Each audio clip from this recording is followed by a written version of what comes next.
Hello नमस्कार. गेले 6 महिने फक्त हेअरकट करेन असा विचारच करत होते आणि फायनली मुहूर्त लागला.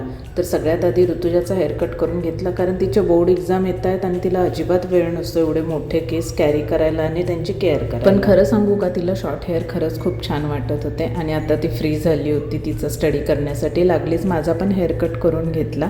हेअर खूप जास्त खराब झाले होते म्हणून मग मी हेअरकट करून टाकला. ज्या दिवशी तब्येत बरी नसते ना त्या दिवशी मात्र ऑफिसमध्ये खूप जास्त कंटाळा येतो, कारण एसीचा जास्त त्रास होतो.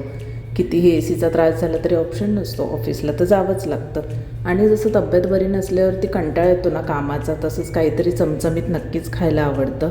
पण बाहेरचं खाणं अवॉइड करायचं असल्यामुळे मी घरीच कॉर्न आणि कांद्याचे पकोडे बनवले होते आणि ते खरंच खूप टेस्टी झाले होते. तुम्ही पण नक्की ट्राय करा.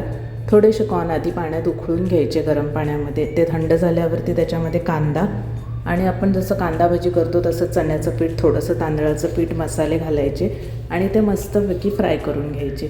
आणि हे पकोडे इतके छान लागतात ना, पण ते चटणीबरोबर छान लागतात जास्त करून. तुम्ही हिरवी चटणी नक्की ट्राय करा आणि असे पकोडे बनवून मला नक्की कमेंट करून सांगा कसे झाले होते. चला तर मग चॅनेलला सबस्क्राईब करून घ्या. भेटूयात नेक्स्ट व्लॉगमध्ये. बाय.